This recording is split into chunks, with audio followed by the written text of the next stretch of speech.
Bismillah kita bahas. Teman-teman sekalian, gimana caranya biar kita nih sebagai muslimah benar-benar muslimah yang merasakan kemerdekaan? Karena Indonesia alhamdulillah sudah merdeka dari tahun 1945. Kita tak lagi dijajah, alhamdulillah, alhamdulillah. Bagaimanapun kalau kita berada dalam penjajahan, tentu kita tidak akan mudah untuk melaksanakan ibadah-ibadah kita dengan leluasa. Dan ibu kalau tanya, Ustazah, seneng gak jadi rakyat Indonesia? Seneng saya. Ada niatan gak buat pindah warga negara? Enggak saya. Terima kasih, saya seneng jadi orang Indonesia. Bu, kita mau bikin majelis, alhamdulillah diberi kemudahan. Kita mau kumpul-kumpul baca sholawat, alhamdulillah diberi kemudahan. Kita mau ngerjakan apa yang ingin kita kerjakan demi kebaikan untuk negeri ini, alhamdulillah semuanya diberi kemudahan. Alhamdulillah. Tapi Ustazah, harga beras tambah naik aja, harga bawang mahal Ustazah. Kita doain, Bu, mudah-mudahan rezeki kita tambah ditinggikan Allah. Biar semahal apapun kalau mampu belinya kan jadi murah. Betul? Mudah-mudahan rezekinya tambah luas. Mudah-mudahan Allah Subhanahu wa taala karuniakan kepada kita rizki yang melimpah dunia dan akhirat. Kemudahan hidup dunia dan akhirat. Rizki yang halal, yang thayyib, yang berkah insyaallah. Amin ya rabbal alamin. Nah sekarang nih, walaupun negeri kita Indonesia sudah merdeka, kitanya belum tentu. Dengerin saya, simak saya baik-baik biar jangan salah faham. Indonesia sudah merdeka, betul. Saya rasa banyak di antara kita yang lahirnya sesudah Indonesia merdeka, nggak pernah ngalami masa-masa penjajahan. Saudariku sekalian yang saya muliakan, tapi masalahnya apakah kamu sudah hidup dalam kemerdekaan? Apakah saya sudah hidup dalam kemerdekaan? Ini yang belum tentu. Banyak di antara kita yang masih diperbudak oleh siapa? Oleh apa? Ini yang saya ingin sampaikan padamu. Banyak di antara kita yang meskipun hidup di negara yang merdeka, kita bebas melakukan berbagai macam hal, akan tetapi kita dipenjara dan diperbudak oleh hal-hal yang lainnya. Apa saja? 3 kalau saya lihatin. Saya lihatin diri saya pelajarin. Saya lihatin ibu-ibu. Banyak di antara kita yang diperbudak oleh 3 hal, Bu. 1, oleh harta. Paling banyak nih kita diperbudak sama harta, diperbudak sama uang, sehingga akhirnya kita tidak bisa menjadi perempuan yang mandiri, perempuan yang independen. Akhirnya diperbudak sama harta, nyari kerja sampai yang halal-halal ditilep aja semuanya, sampai yang haram-haram diterjang aja semuanya, sampai nggak peduli kalau itu adalah sesuatu yang syubhat bahkan haram, masih tetap juga dia kuasai. Ini nih, negerimu sudah merdeka tapi kamu masih menjadi budaknya harta. Kemana harta membawamu, kamu akan ikut aja ke sana, jika bahkan ia membawamu kepada dosa. Na'udzubillah. Ada yang diperbudak sama harta sampai mau-maunya jual dirinya. Ada pengen kebeli iPhone 16 sampai ada yang jual ginjal. Ada yang mau sekedar punya barang-barang branded, barang-barang yang bermerek.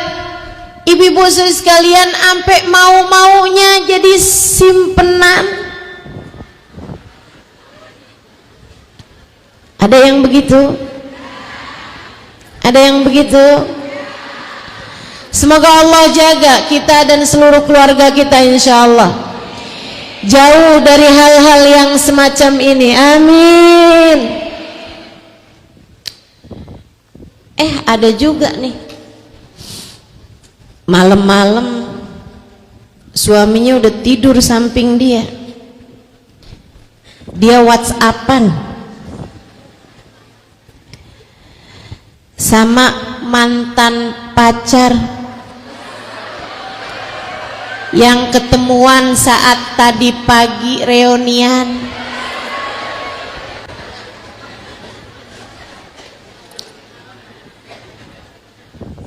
Sempet tuker-tukeran nomor handphone. Malam-malam ditanya, "Hai, apa kabar?" "Alhamdulillah baik, kamu gimana?"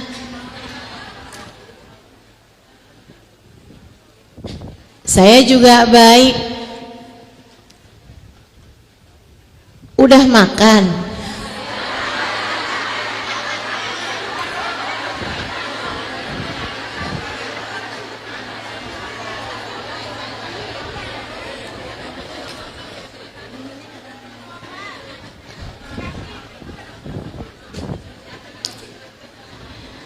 Teman-teman sekalian, dia terus liatin suaminya. Suami saya nggak pernah nanyain saya udah makan apa belum.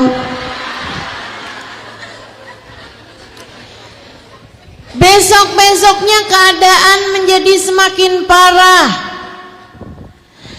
karena yang di sana suka transferin dia uang.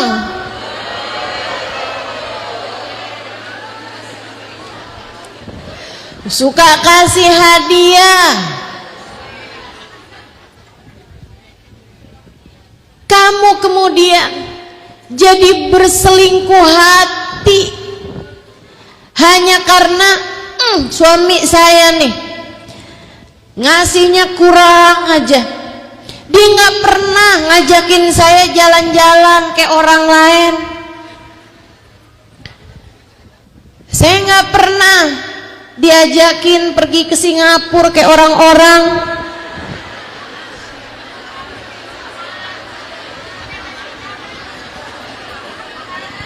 Yaudah dah, nggak usah keluar negeri dah, pakai paspor repot.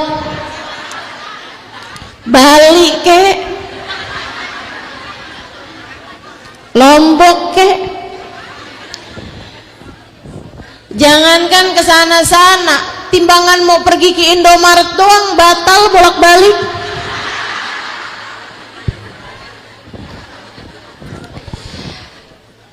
Ayolah, kamu jadi perempuan jangan UUD, ujung-ujungnya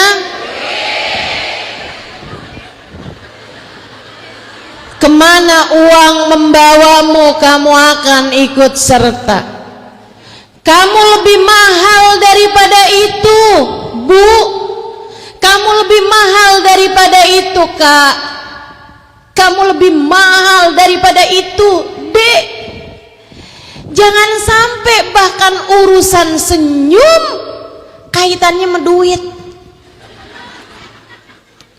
Banyak yang begini sama saya cerita, Ustazah, saya sih senyum saya lebar Ustazah sama suami kalau tanggal muda. Semakin masuk tanggal tua senyum saya tambah hilang Ustazah. Jangan gitu dong, saya bilang. Masa harga senyum kamu semurah itu? Ih, Ustazah mah nggak tahu. Ustazah nggak tahu rasanya kedengeran suara token bunyi.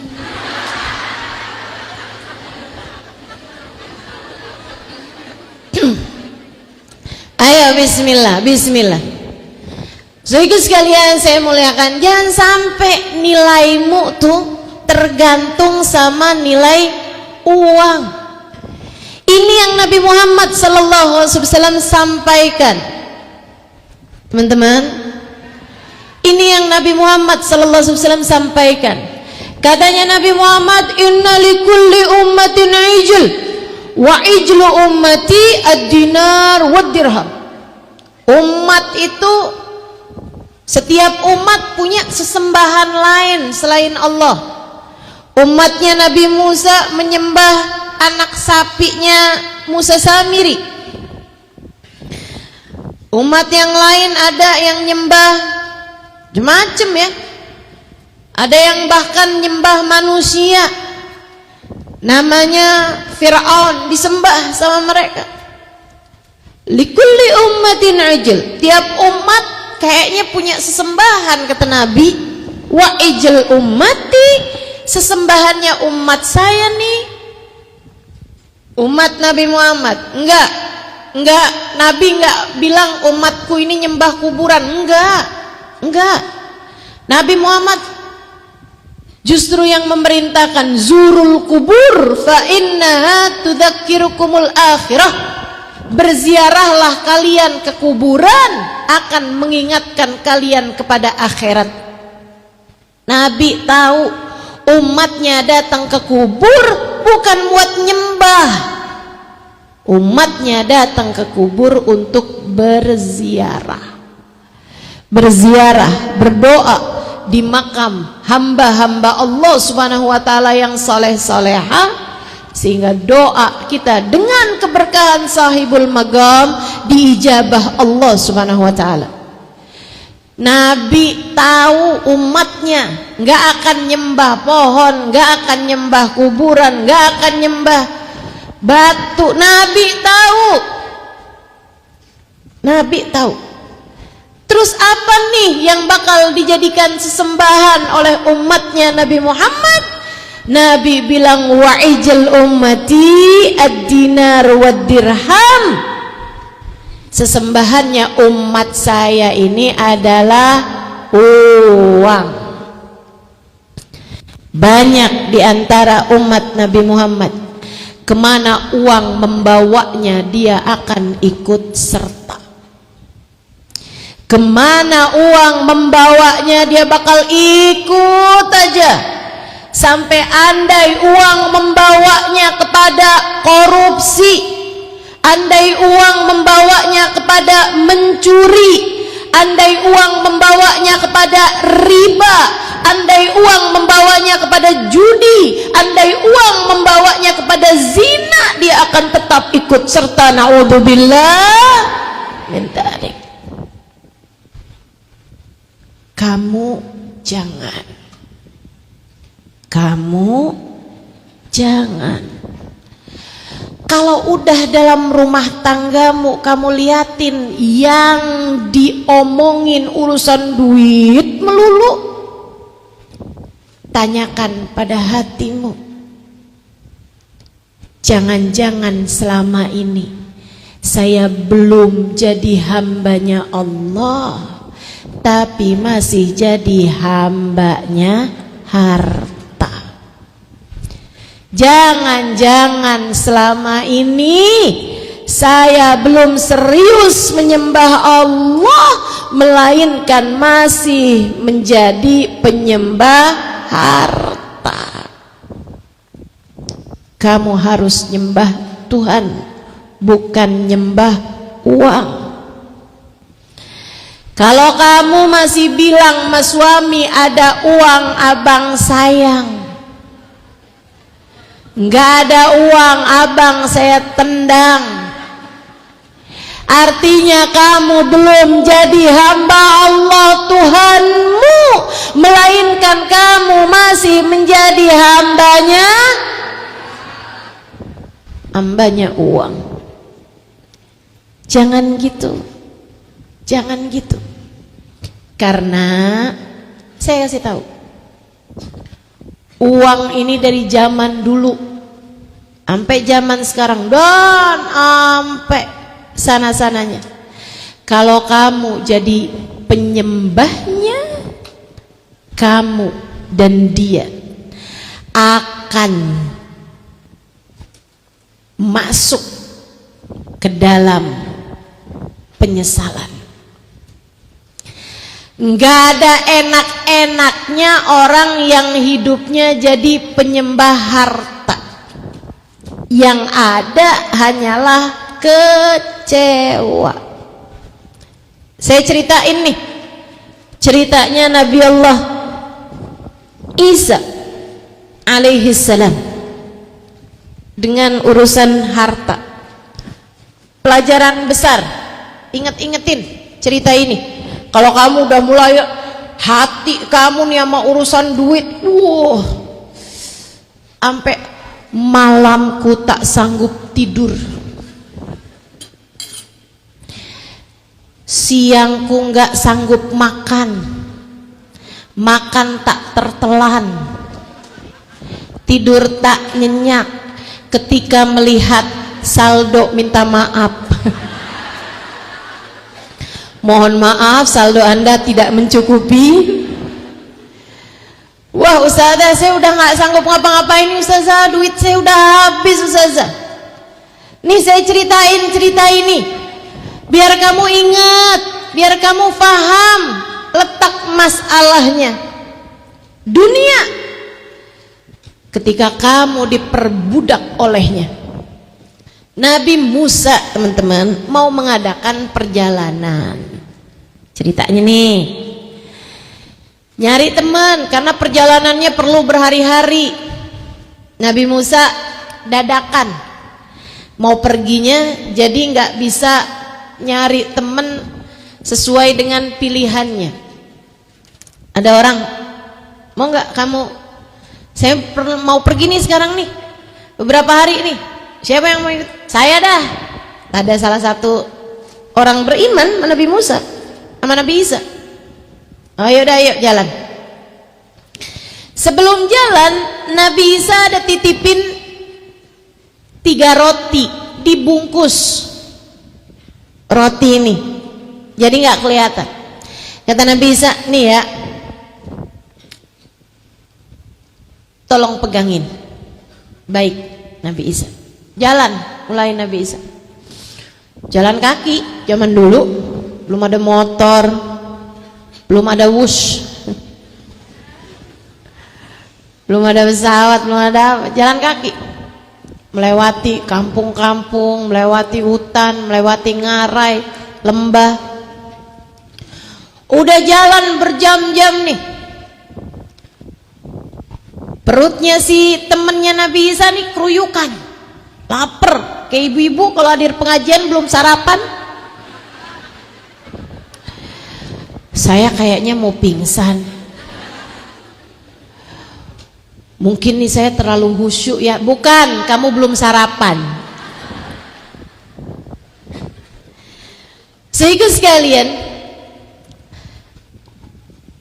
akhirnya Nabi Isa di sebuah kesempatan Nabi Isa bilang, waduh, saya kayaknya mau buang hajat nih. Jadi gimana Nabi Isa? Kamu di sini deh, Saya mau pergi dulu ke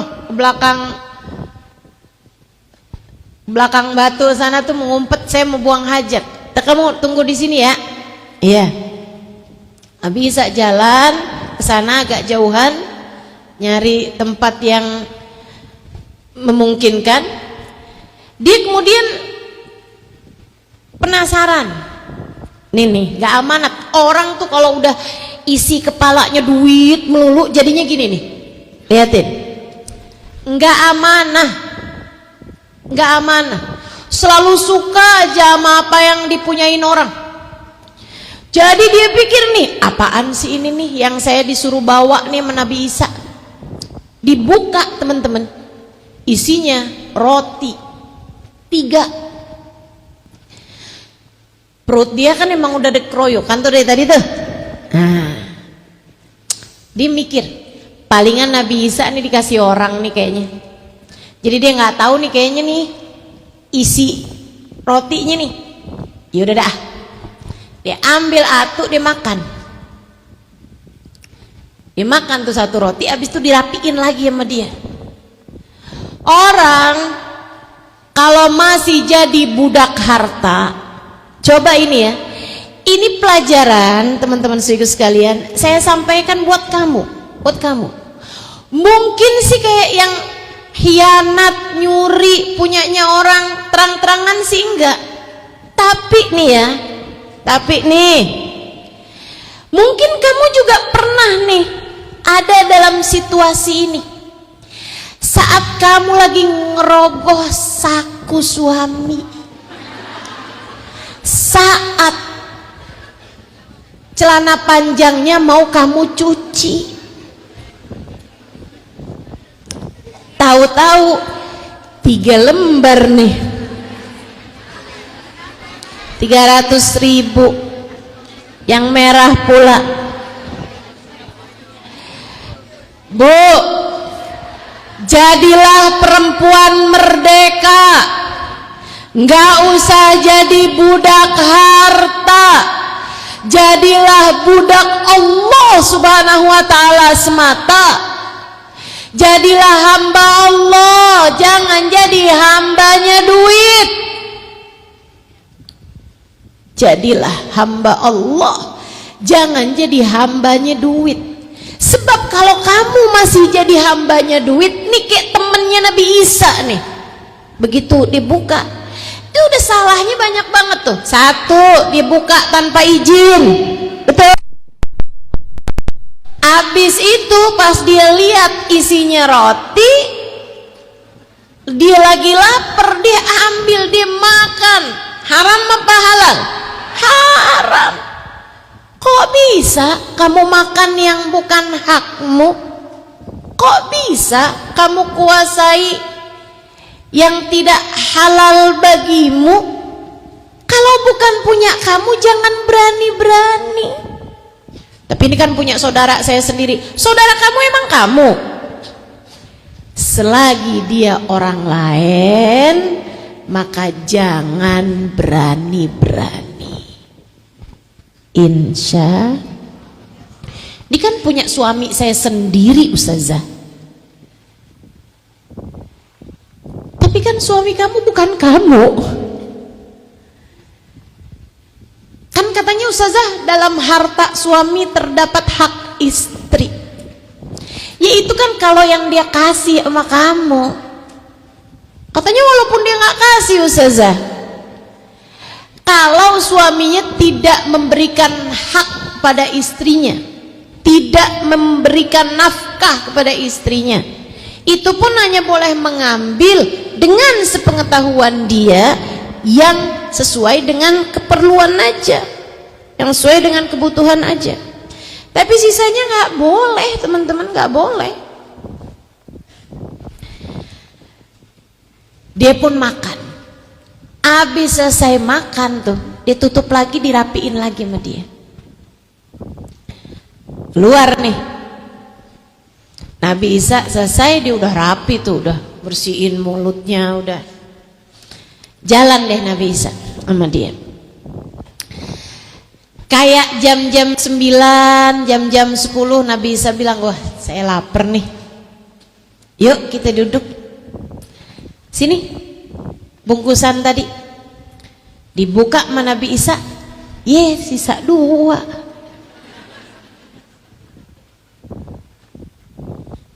Nabi Isa nanya, kayak perasaan ada 3.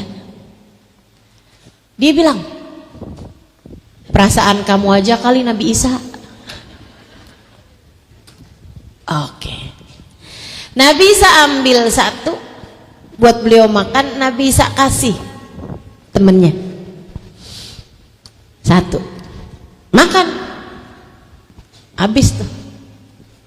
Nabi Isa habis saya makan nanya lagi, seingat saya nih, saya bawa rotinya nih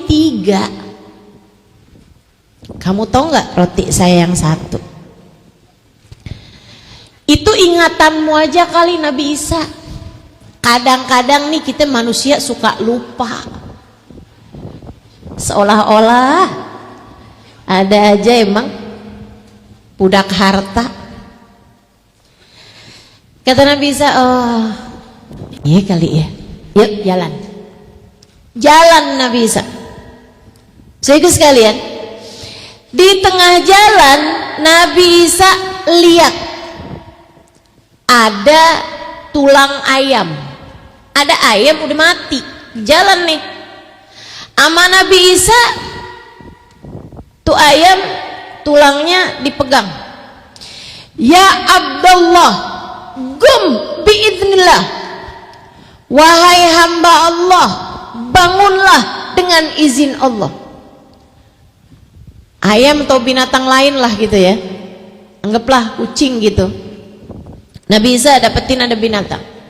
Ntar kalau ayam pengen dia potong pula, anggaplah kucing lah, binatang semacam itu, dipegang sama Nabi Isa tulangnya. Gum ya Abdullah biidznillah, bangunlah wahai hamba Allah dengan izin Allah. Tuh tulang tiba-tiba pada bertautan, kemudian ada daging-dagingnya mendadak, kemudian ada semua organ-organ tubuhnya sampai jadi binatang kembali penuh utuh, kemudian dia hidup lagi, dihidup.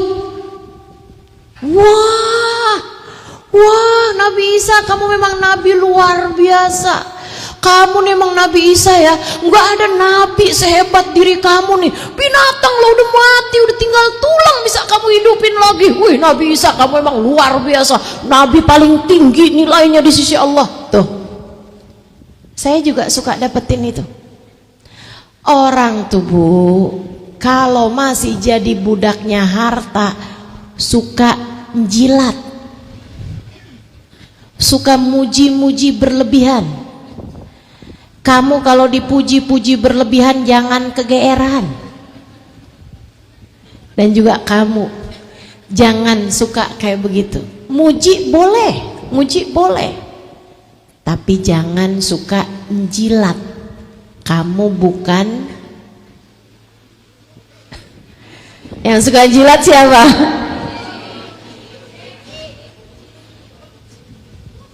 Kamu bukan guguk ya. Saudariku sekalian yang saya muliakan, orang tuh selagi masih jadi budak harta, udah itu kemana harta membawanya dia ikutin aja. Termasuk ketika dia harus memuji-muji orang yang bahkan terkadang jauh dari Allah SWT, dia akan lakukan aja. Makanya kita dapetin nih di dunia ini nih, kamu kalau buka media sosial, orang sejahat apapun yang muji dia ada aja. Betul? Pokoknya sesaat dipuji, sesaat dimaki. Nah ini nih, ya Allah, mudah-mudahan Allah selamatkan kita, amin. Nabi Isa kemudian nanya sama nih orang, "Madza ra'ait?" Kata Nabi Isa, "Apa yang sudah kamu lihat ini?" Wih, mukjizat Nabi Isa, mukjizat luar biasa besarnya mukjizat. Mukjizat maksud kamu tanda kekuasaan Allah? Iya Nabi Isa, mukjizat nih, mukjizatmu nih. Tanda kekuasaan Allah, Allah tampakkan lewat dirimu. Maksudnya Nabi Isa, kalau kamu faham kayak begitu, kamu faham saya ini adalah seorang Rasul utusan Allah SWT, kamu jangan bohongin saya. Nabi Isa kemudian nanya lagi sama dia, bihaqqi man araka hadhil mu'jizat, demi zatkan kepadamu mukjizat ini, kasih tahu saya roti saya yang satu di mana?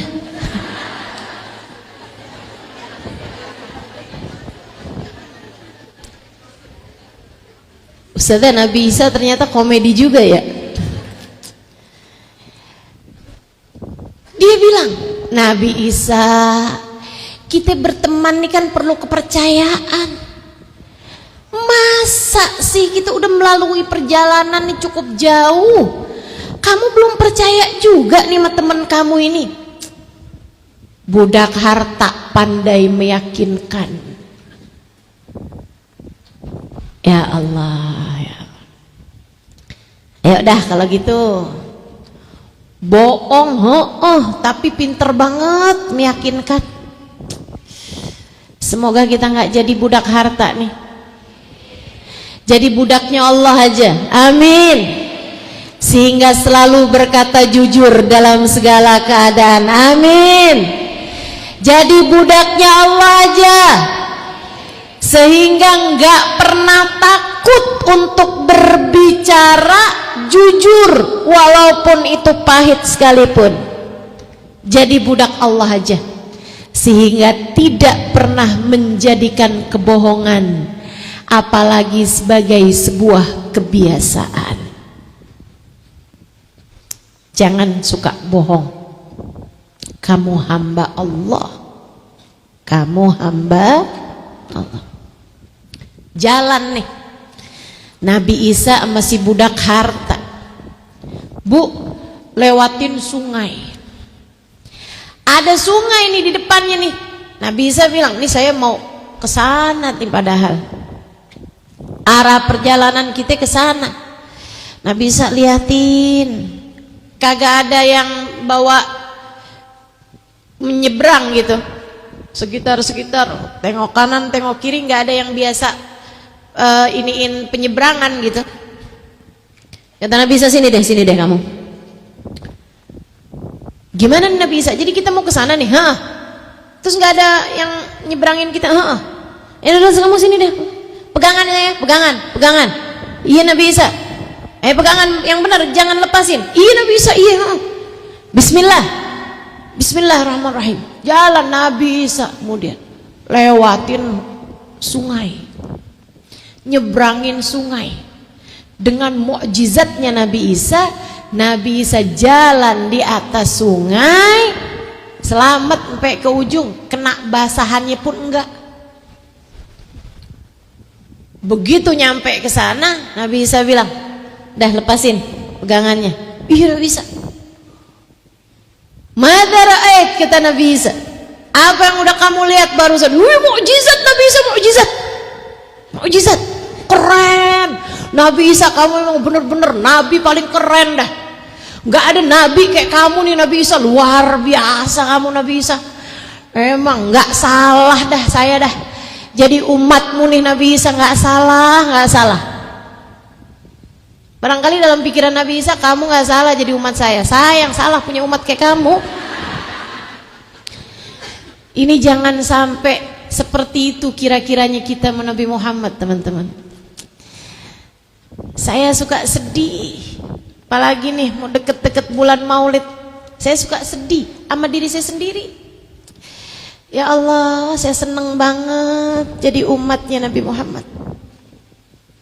Senang banget punya Nabi Muhammad. Jangan sampai nabinya nggak gitu sama saya. Saya suka mikir, ya Allah, nabinya gimana ya sama saya. Jangan sampai saya selama ini bangga memiliki nabi, yaitu adalah Nabi Muhammad, sementara nabinya Saya justru kecewa memiliki umat sepertimu Halimah. Saya takut. Saya takut jadi seseorang yang saya bangga memiliki Nabi Muhammad. Sementara Nabi malah justru kecewa terhadap saya. Pertanyaan bagi kita teman-teman. Kita bangga punya Nabi Muhammad. Jangan sampai Nabi Muhammad kecewa memiliki umat seperti dirimu ini.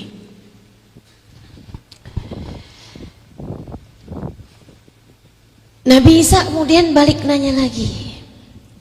Bihaqqi man arak hadhil mu'jizah.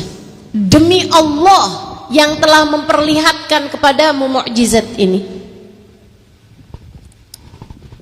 Kamu tahu nggak roti saya yang satu di mana? Ya ampun Nabi Isa, urusan roti satu dimasalahin nggak kelar-kelar. Saya ini kan temenmu wahai Nabi Isa. Kamu kan mau jalan nih sama saya. Kita udah melakukan perjalanan segini panjang loh. Udah segini siang. Dari pagi kita jalan dari subuh. Sampai sesiang ini kamu masih belum percaya juga sama saya. Gimana dah Nabi Isa? Apa kita udahan aja nih perjalanan nih? Jangan gitu juga kata Nabi Isa. Saya cuma penasaran aja. Saya nggak tahu urusan roti kamu tuh Nabi Isa. Saya nggak paham, saya nggak tahu. Masa orang kayak saya ini berani-berani mau ngebuka bungkusan yang kamu amanahkan? Ya ampun, bohong bisa banget dah. Kamu jangan kayak begitu, Dek. Kamu jangan kayak begitu. Kak, Bu, kamu jangan kayak begitu. Sedih sekali kalau kamu bisa bohong sampai segitu hebatnya. Kalau kamu mau hebat itu hebat ibadahmu. Kalau kamu mau hebat itu hebat ilmumu. Kalau kamu mau hebat itu hebat sholatmu, hebat zikirmu. Jangan sampai hebat bohongmu. Nabi Isa jalan lagi sama dia. Sampai kemudian Nabi Isa ngelihat gundukan tanah. Ada gundukan nih tanah. Kayak bukit, bukan bukit sih, kecil gitu gundukan. So itu sekali ya. Nabi Isa kemudian pegangin tuh gundukan. Udah mulai sore nih. Nabi Isa bilang, Nabi Isa pegang nih gundukan. Kemudian Nabi Isa bilang, Nabi Isa doa. Nabi Isa tarik tangannya, gundukannya berubah jadi emas. Ama Nabi Isa tuh gundukan dibagi 3. Emasnya itu sekarang sama Nabi Isa dibagi 3. Udah nih, jadi 3 nih. Itu 3 nih ya. Kalau 1 dibawa sama orang kayaknya kuat walaupun berat. Tapi buat bawa 2 apalagi 3 nggak ada siapapun kuat dah. Kayak beratnya itu berapa lah, mungkin 50 kilo gitu ya masing-masingnya.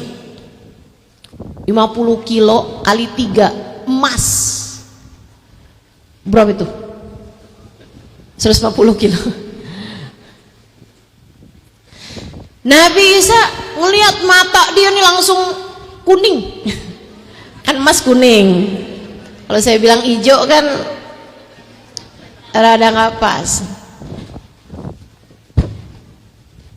Wih, Nabi Isa, ini mukjizatmu ya? Iya, kata Nabi Isa, ini mukjizat saya. Wah, Nabi Isa keren banget mukjizatmu Nabi Isa. Keren kan saya? Iya, Nabi Isa keren banget. Nabi Isa, ngomong-ngomong ini emas nih. Iya, emas beneran.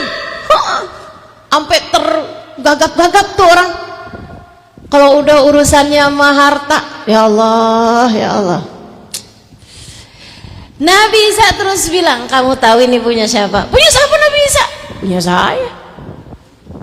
Kan saya yang ubahnya jadi emas. Iya sih Nabi Isa. Tapi karena saya ini orang yang selalu berbagi, saya mau bagi nih emas. Buat siapa Nabi Isa? Buat siapa Nabi Isa? Satu buat saya.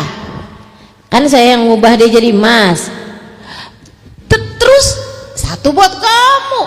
Kan kamu nemenin saya. Satu lagi Nabi Isa. Yang satu nih ya, buat yang makan roti saya.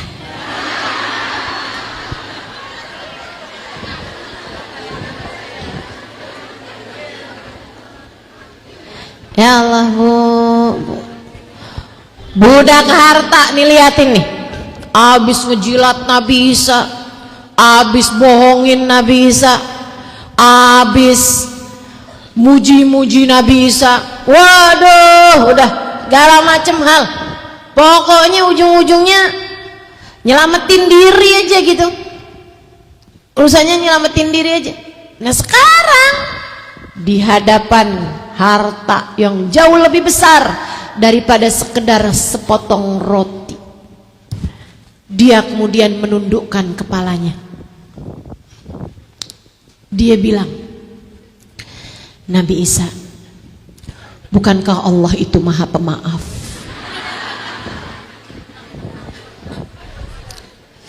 Bukankah Allah maha menerima taubat hamba-hambanya yang tersesat? Bukankah Allah maha membimbing hambanya yang kehilangan arah? Wahai Nabi Isa, dengan penuh penyesalan sepenuh hati saya sampaikan padamu, wahai Nabi Isa, sayalah yang memakan rotimu yang ketiga.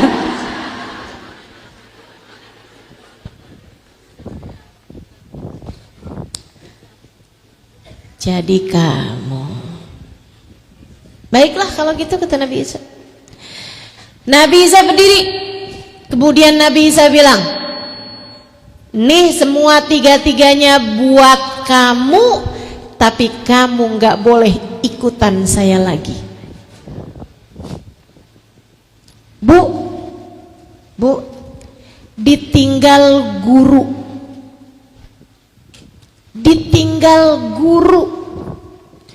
dan bahkan bukan hanya guru tapi nabi. Ternyata buat orang yang mendewakan, menyembah harta, buat para penyembah harta, ternyata bukan apa-apa. Makanya kalau kamu ngerasa sayanya kayaknya ya ditinggalin suami yang penting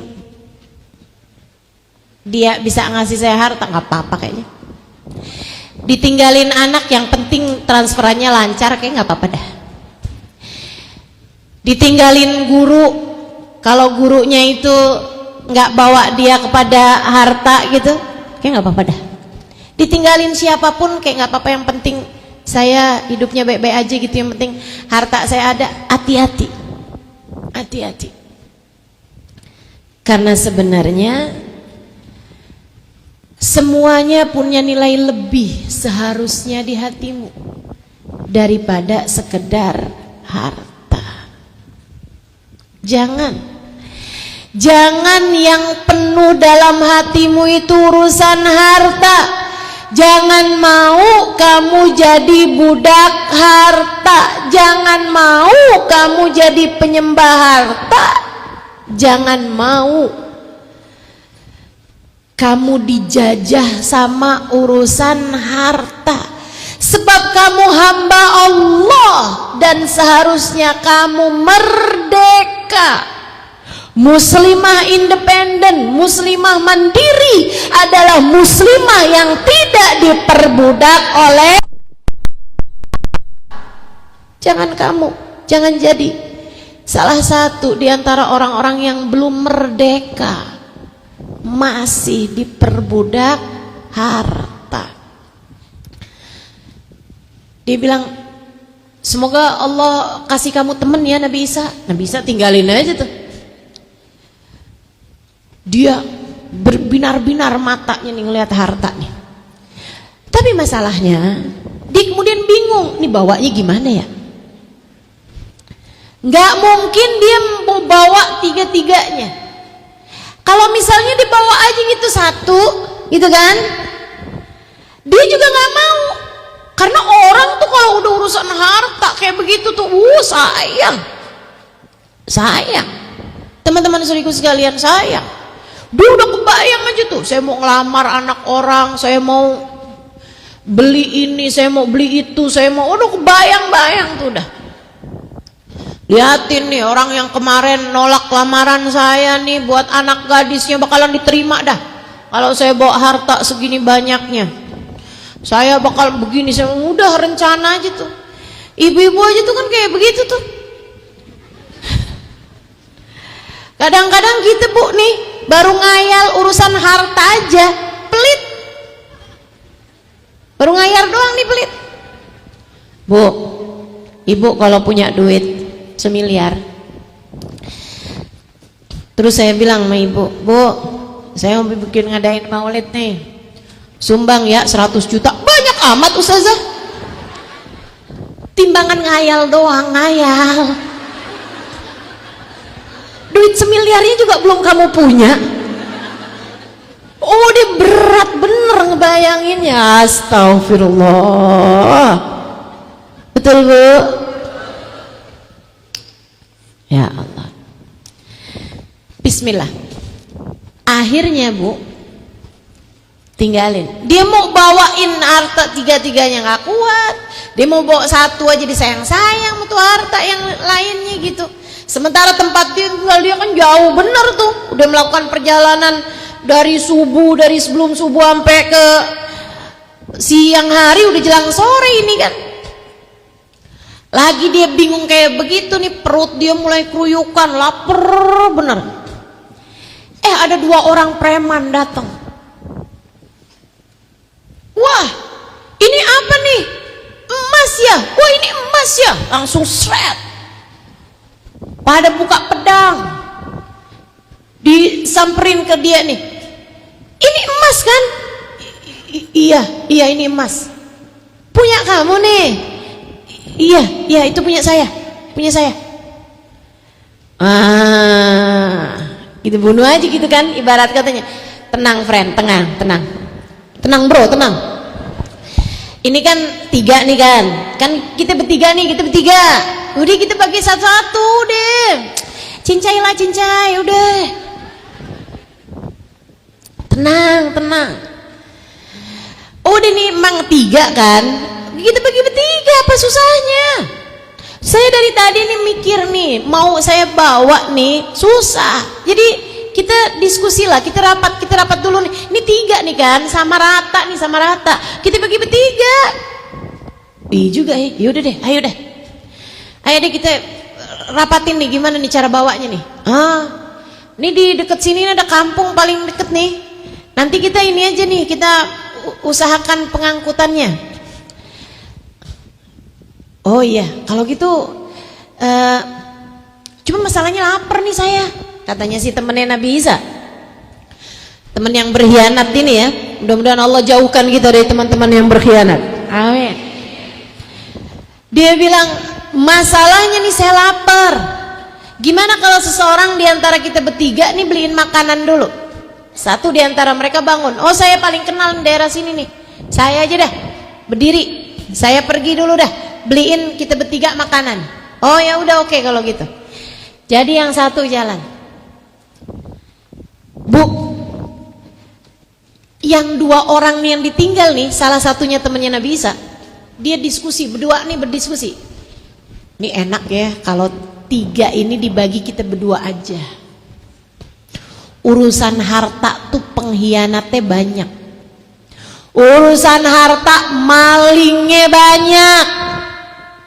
Urusan harta nih, yang bagian-bagian mau nyurinya banyak, rebutannya banyak. Berdua nih mereka sepakatan, Ya udah deh, biar harta ini nggak banyak tangan, gimana kalau kita bagi berdua aja. Jadi nanti kalau teman kita datang tuh, kita sabet deh dia dari belakang. Kamu yang bagian ngajakin dia ngobrol dulu, ntar habis itu saya bunuh deh dia dari belakang. Oh iya bener, yaudah deh, sepakat dah. Itu kan padahal dia temennya tuh. Yang satu tuh kan temennya. Dibilangin mau dibunuh sama temennya Nabi Isa, dia oke aja. Ya Allah, serem teman-teman, serem. Urusan harta ini bisa saudara bunuh saudaranya, bisa kerabat bunuh kerabatnya, sahabat bunuh sahabatnya, saling menjatuhkan satu sama lain. Innalillahi wa rajiun. Semoga Allah selamatkan kita semuanya dari menjadi budaknya harta. Amin ya rabbal.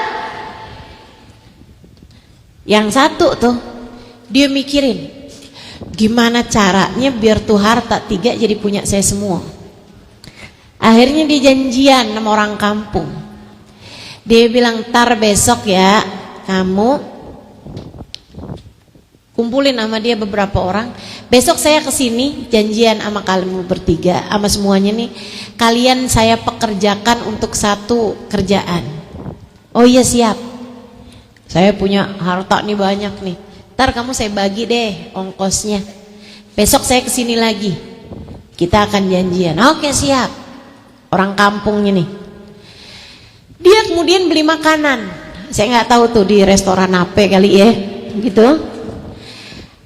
Dia makan tuh porsinya dia, sisanya yang 2 dia kasih racun. Yang 2 nih, udah tuh dia bawa tuh 2 bungkusan tadi ini, dia bawa ke tempat tadi itu. Begitu dia nyampe, diajakin ngobrol sama temennya, kemudian dia pun ditusuk dari belakang sama siang orang pertama temennya Nabi Isa. Mati dia keleparan di situ. Si orang 2 ini ketawa-ketawa, "Wah bagus deh nih, sekarang 3-3-nya punya saya." Habis itu mereka buka makanannya, mereka makan, kemudian keduanya mati karena makan racun. Gak seberapa lama Nabi Isa lewat lagi ke situ, ngeliat tuh emas masih tetap di tempatnya sesuai dengan pembagiannya Nabi Isa. Sementara ketiga-tiganya udah mati, yang 1 mati dibunuh, yang 2 mati makan. Nabi Isa kemudian berdoa, "Ya Allah, kembalikanlah emas ini menjadi tanah kembali." Nabi Isa doa, kemudian berubah jadi tanah lagi tuh emas. Kemudian Nabi Isa berkata, "Hakadza fa'alatid dunya bi ahbabih." Demikianlah dunia akan senantiasa memperlakukan para pecinta-pecintanya. Demikianlah harta akan selalu memperlakukan para budak-budaknya. Kamu jangan sampai jadi budaknya harta. Insya kita minta sama Allah, ya Allah, keluarkanlah dari dalam hati kami kecintaan terhadap dunia, kecintaan terhadap harta yang membuat kami terpalingkan darimu ya Allah. Ada doanya Imamul Haddad ngajarin kita doa kayak begitu. Ada di kitab Khulasatul Madad An-Nabawi di doa sesudah sholat. Allahumma akhrij min qalbi kulla qadarin lid dunya wa kulla mahallin lil khalqi yamilu bi ila ma'siyatik aw yushghiluni an ta'atik aw yahul baini wa bainat tahaqquq bima'rifatikal khassah wa mahabbatikal khalisah. Doanya Imamul Haddad, doa yang sangat tinggi sekali nilainya. Kata Imamul Haddad, ya Allah, keluarkanlah dari dalam hatiku semua cinta terhadap dunia dan semua cinta terhadap manusia yang membuatku mengerjakan dosa. Kalau itu membuatku mengerjakan dosa, keluarin ya Allah. Keluarkan dari dalam hatiku semua cinta terhadap dunia, semua cinta terhadap manusia yang mendorongku mengerjakan dosa atau menyibukkanku dari taat padamu ya Allah, sehingga saya sibuk aja urusan harta, sibuk aja urusan cinta manusia, membuat saya akhirnya nggak sempat ibadah, nggak sempat mengerjakan apa-apa dari ketaatan kepadamu. Au yahul baini wa baina tahaqquk bi ma'rifatikal khas, atau mencegah saya dari sungguh-sungguh dapat merasakan cintamu, sungguh-sungguh mengenalmu, atau sungguh-sungguh merasakan cinta padamu. Nah, itu arti dari doanya Imamul Haddad yang tadi telah saya bacakan. Buat yang mau tahu doanya, ada di kitab Khulasatul Madad An-Nabawi, doa sesudah sholat. Di antara doa sudah sholat yang kita perlu baca, itu doa itu tadi. Saudara sekalian, cinta terhadap harta, belum merdeka, masih menjadi budak, masih diperbudak, masih jadi hamba dari harta. Yang kedua, kan saya bilang ada berapa tadi? Yang kedua, ada banyak di antara kita ini yang masih diperbudak. Oleh apa diperbudaknya? Oleh cinta manusia. Banyak di antara kita, ini istilahnya anak-anak remaja nih, masih bucin. Jadi budak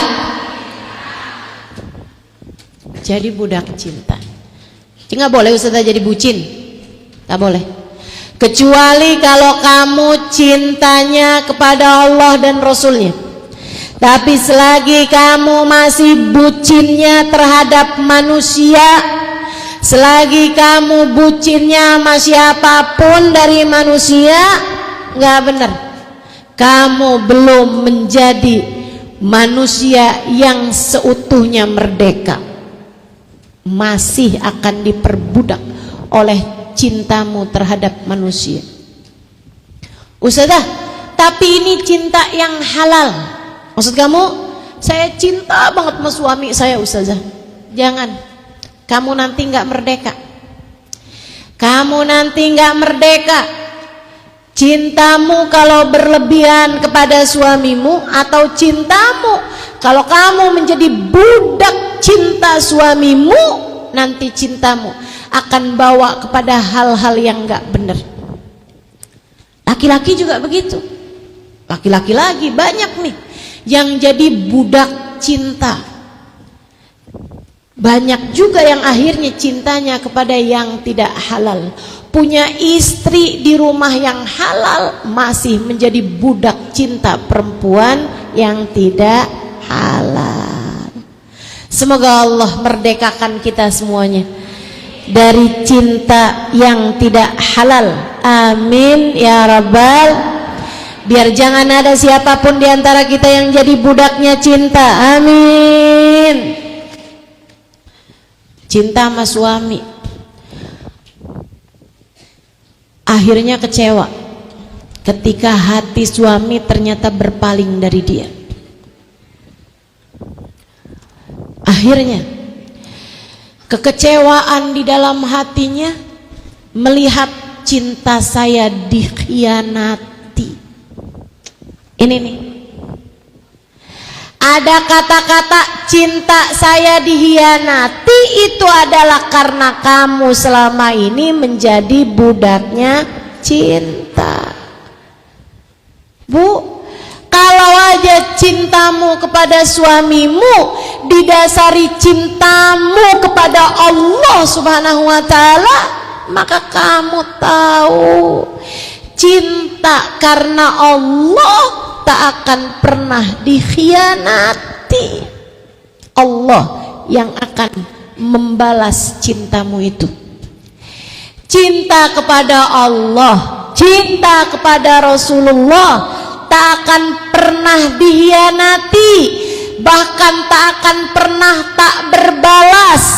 Cinta kepada Allah dan Rasulnya tak akan pernah ditolak, tak akan pernah bertepuk sebelah tangan.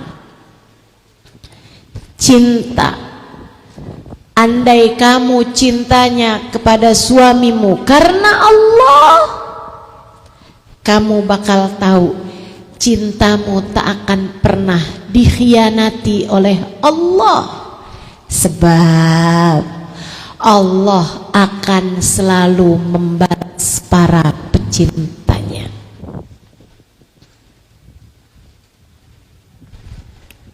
Sayyidah Khadijah mencintai Nabi Muhammad luar biasa besarnya. Tapi cintanya Sayyidah Khadijah kepada Nabi Muhammad bukan karena Nabi Muhammad, bukan karena suaminya ini, bukan. Nah, Sayyidah Khadijah mencintai Nabi Muhammad bukan karena Nabi Muhammad adalah suaminya, bukan, melainkan karena Nabi Muhammad adalah utusan Allah. Sayyidah Khadijah bahkan mengatakan hal itu kepada Nabi Muhammad, wahai Nabi Muhammad, aku ingin menikah denganmu. Wahai Muhammad, aku ingin menikah denganmu. Saat itu Nabi belum jadi seorang Nabi. Wahai Muhammad, aku ingin menikah denganmu. Bukan karena kamu cakep, walaupun itu iya. Bukan karena kamu masih muda, badanmu bagus, walaupun itu iya. Muhammad, aku ingin menikah denganmu. Bukan karena kamu adalah seseorang yang akhlaknya mulia, nggak pernah bohong. Kamu orang yang amanat sampai dijuluki Al-Amin, orang yang dapat dipercaya, walaupun itu iya. Muhammad, aku ingin menikah denganmu bukan karena itu semua, melainkan karena aku kira, aku punya persangkaan, aku percaya bahwa kamu kelak akan diutus Allah sebagai seorang Rasul. Wahai Muhammad, aku ingin menikah denganmu karena aku berharap jika nanti Allah mengutusmu sebagai seorang Rasul, sebagai seorang Nabi, bawalah aku menuju Allah yang kelak akan mengutusmu. Bawa aku menuju Allah wahai Muhammad, sebab aku ingin menjadi hambanya seutuhnya. Itu makanya kenapa cintanya Sayyidah Khadijah kepada Nabi Muhammad menjadi cinta sejati. Kenapa cintanya Sayyidah Khadijah kepada Nabi Muhammad menjadi cinta yang tak habis termakan waktu, tak usang. Bahkan ketika Sayyidah Khadijah sudah meninggal dunia, Nabi Muhammad cintanya tak pernah tergantikan. Karena cintanya Sayyidah Khadijah kepada Nabi Muhammad adalah cinta karena Allah. Nabi Muhammad bahkan menjawab saat itu, ini jawaban cakep banget nih, ingetin. Katanya Nabi Muhammad yang waktu itu belum menjadi seorang Nabi, wahai Khadijah, aku akan menikah denganmu dengan niatan yang kamu telah sampaikan. Kamu ingin menikah denganku dengan niatan yang telah kamu sampaikan padaku itu. Wahai Khadijah, jika nantinya aku beneran menjadi seorang nabi, aku tak akan menyia-nyiakanmu. Aku akan membawa kamu menuju Allah yang kelak akan mengutusku. Tapi jika ternyata aku bukan seorang nabi seperti yang kamu kira, aku yakin Allah yang kamu menikahiku karenanya tak akan pernah menyia-nyiakanmu. Kamu kalau mencintai suamimu karena Allah, Allah akan menjadikan hati suamimu mencintaimu. Itu kemungkinannya. Atau andai pun suamimu tidak mencintaimu, Allah akan jadikan cintamu kepada suamimu yang karena Allah balas dengan cinta darinya yang membuatmu tak lagi perlu sama cinta suamimu. Kamu kalau cintamu kepada suamimu karena Allah, Allah tak akan menyia-nyiakan kamu. Kamu dicintai oleh suamimu atau Allah akan membalas cintamu dengan cinta darinya. Kamu akan diurusin, diperhatikan, disayang oleh suamimu, atau Allah akan ngurusin kamu, Allah akan sayangin kamu sampai kamu ngerasa nggak perlu lagi diurusin dan diperhatikan oleh suamimu. Enak banget teman-teman, enak banget. Makanya jadi budaknya Allah aja. Kamu kalau cinta sama seseorang, cintai dia karena Allah aja. Jangan karena isi dompetnya, jangan karena transferannya, jangan karena mukanya, tampangnya, rupanya. Jangan juga karena ya saya cintai dialah sebab dia adalah bapak dari anak-anak saya. Jangan cintai suamimu karena itu. Cintai dia karena Allah. Maksudnya gimana Ustazah? Suamimu adalah jalan surga bagimu ketika kamu memperlakukan dia dengan baik, jalan neraka bagimu jika kamu menyia-nyiakan, merendahkan, menghina suamimu itu.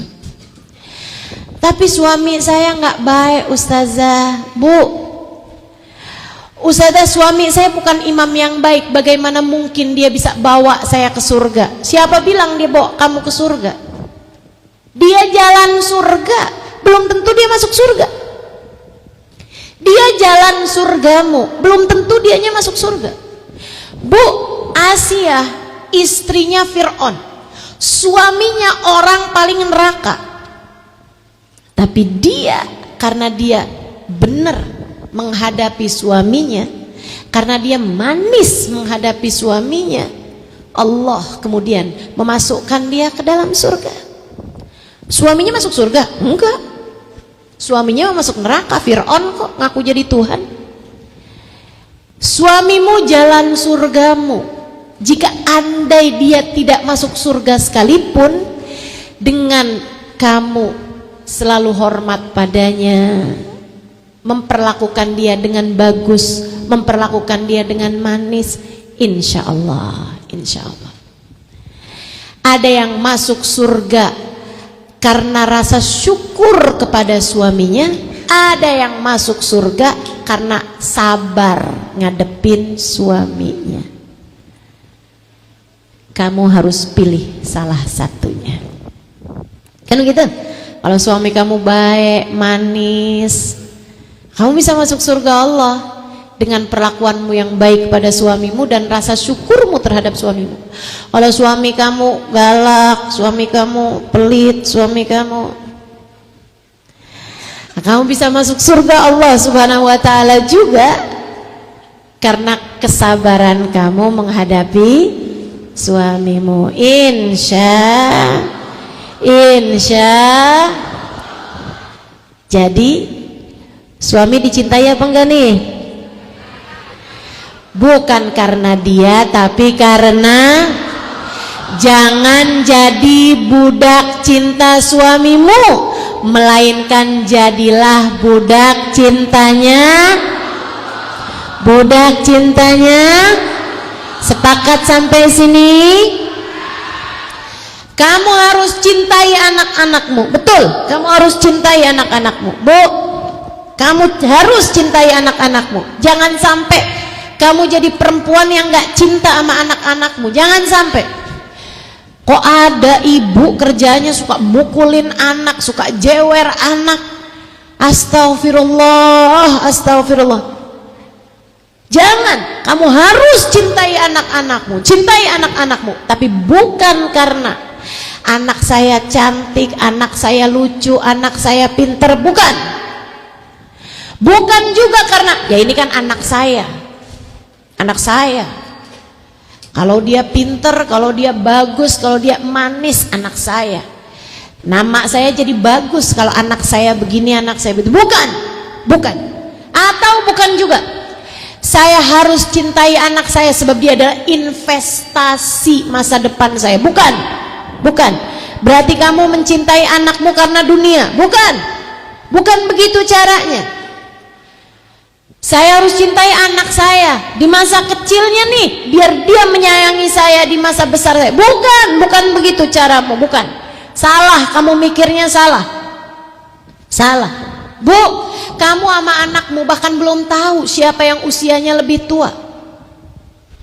Ustazah, saya lebih tua dari anak. Bukan, maksud saya umurnya. Ada berapa banyak anak meninggal duluan dari orang tuanya, betul? Kamu menyayangi, mencintai anakmu bukan karena agar anakmu mengurusi kamu di masa tua. Lagian sejak kapan kamu menyandarkan pengurusan dirimu kepada anakmu? Dari sejak kamu kecil, ibu-ibu saudariku sekalian, Allah mengurusimu. Jangan lupa itu. Kenapa kamu sandarkan? Kamu ngurusin anakmu kepada ngurusin dirimu kepada anakmu? Nggak ada, Bu. Anak ngurus orang tua tuh nggak ada. Yang ada adalah Allah pencipta kita mengurusi diri kita. Dialah yang menamakan dirinya Ilahin Nas, Tuhannya manusia, pengurus manusia, pengurus manusia. Kul a'udzu birabbin nas. Aku berlindung kepada Rabbun Nas, Murabbina, yang ngurusin kita, yang mendidik kita, yang mendewasakan kita, yang membesarkan kita, yang ngurusi urusan-urusan kita. Semuanya adalah Rabbuna, Allah subhanahu wa ta'ala, Jalla jalaluhu wa ta'ala azamatuh. Gak usah khawatir, gak usah khawatir. Kamu cintai anakmu bukan berharap dia ngurusin kamu di masa tua kamu, bukan. Kamu cintai anakmu karena Allah. Karena Allah memerintahkanmu. Kadena kamu sekarang masih punya anak kecil, kamu susui anakmu karena Allah. Kamu sayangi anakmu karena Allah. Kamu dekap anakmu karena Allah.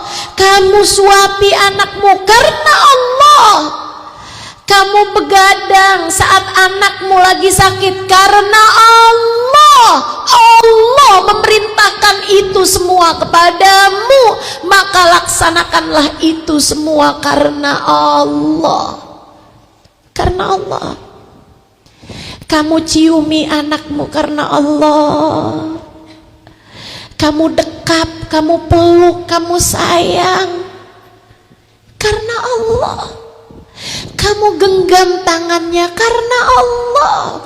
Dia adalah hambanya Allah. Allah lah penciptanya.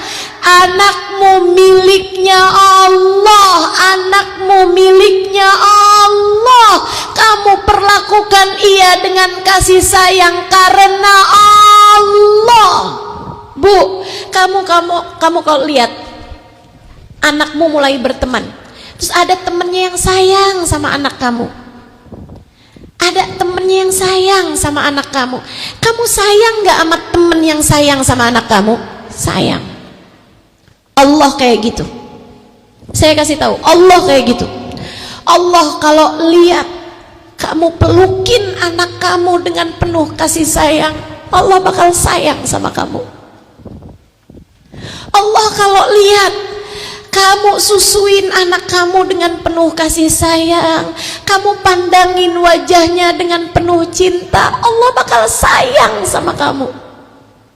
Sebaliknya, kalau kamu cubit anak kamu, kamu pukul anak kamu, kamu jewer anak kamu marahin anak kamu, apalagi kalau kamu kata-katain anak kamu, Allah bakal marah sama kamu karena anakmu bukan milikmu, anakmu punyanya Allah Subhanahu wa ta'ala. Sayangi anakmu, cintai anakmu karena Allah. Jadilah budak cintanya Allah. Maka di saat anakmu sakit, kamu bilang, ya Allah,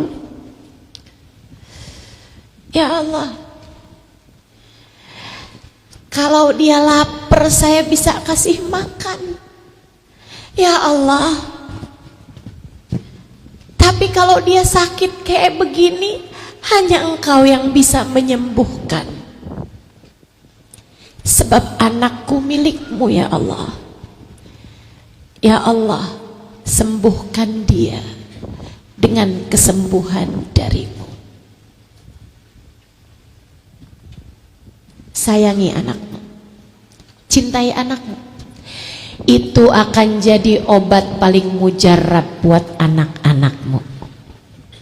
Faham sampai sini? Faham sampai sini? Faham sampai sini? Jangan jadi budak cinta anakmu. Jangan. Akan tetapi jadilah budak cintanya Allah.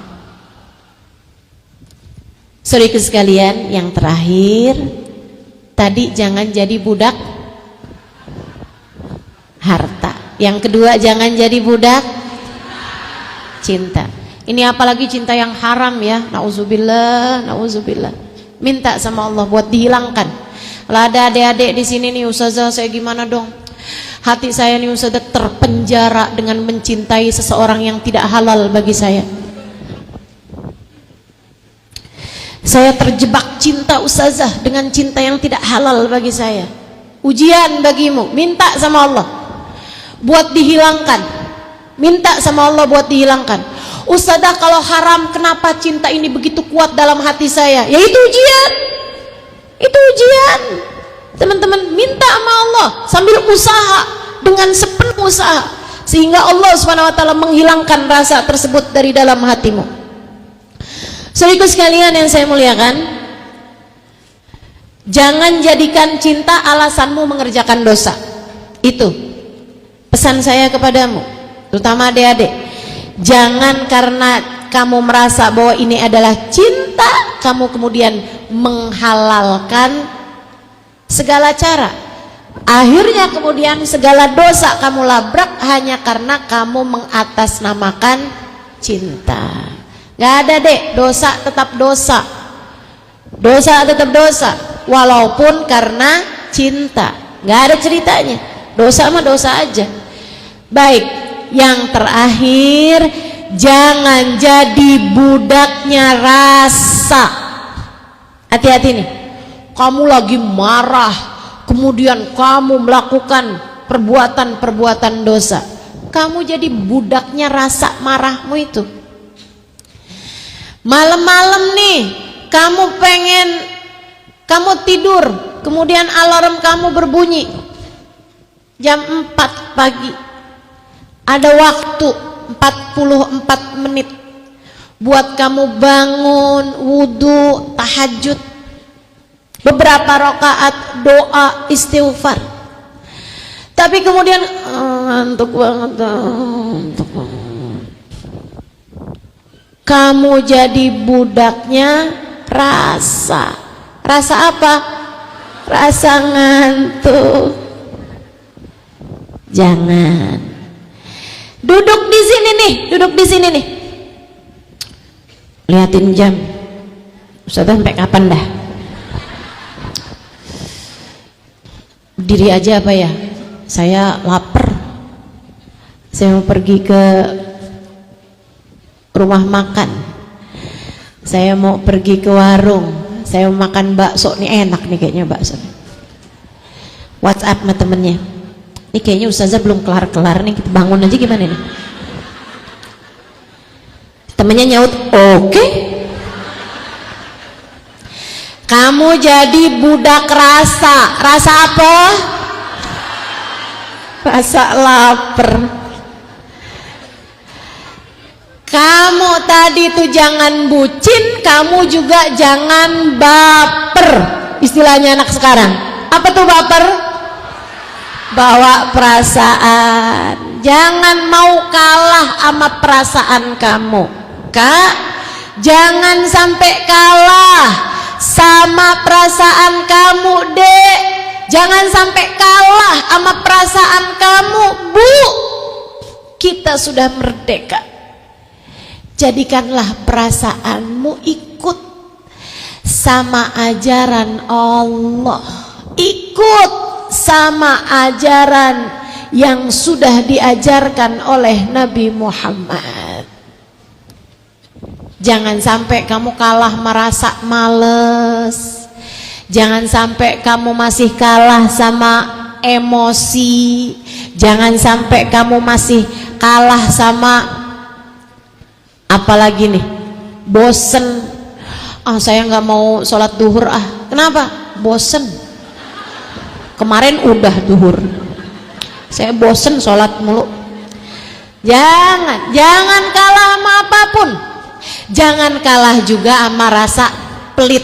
Ini banyak nih mau sedekah, kayaknya kesian banget, saya ada uang nih 100.000, tapi habis itu 100.000 50 aja kali ya. Pak mau ngeluarin duit 50-an, kelihatan 10.000-an, 10.000 aja kali. Udah banget nih, udah ngomong ngeluarin 10.000 nih, masih kelihatan uang 5.000. Yang diambil terakhir berapa nih?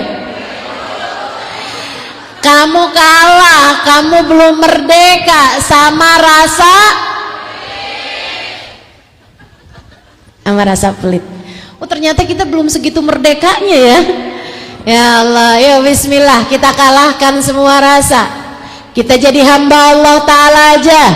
Kita jadi merdeka sepenuhnya, menjadi hamba Allah Subhanahu wa Ta'ala seutuhnya. Merdeka jadi muslimah mandiri di jalan Allah Subhanahu wa Ta'ala, muslimah independen di jalan Allah Subhanahu wa Ta'ala, dengan tidak menjadi budaknya harta, tidak menjadi budaknya cinta, tidak menjadi budaknya rasa. Amin ya rabbal alamin. Rabbana zalamna anfusana wa illam taghfir lana wa tarhamna lanakunanna minal khasirin. Rabbana atina fid dunya hasanah wa fil akhirati hasanah wa qina adzabannar. Semoga dapat diamalkan dalam kehidupan. Semoga dapat diamalkan dalam kehidupan. Semoga ilmu kita pada hari ini dapat menjadi bekal kita menjalankan kehidupan di atas muka bumi ini ala hadhihi niyyah wa bikulli niyatin salihah jami'ah syamilah ila hadratin Nabi Muhammad sallallahu alaihi wa alihi wasallam. Al-Fatihah.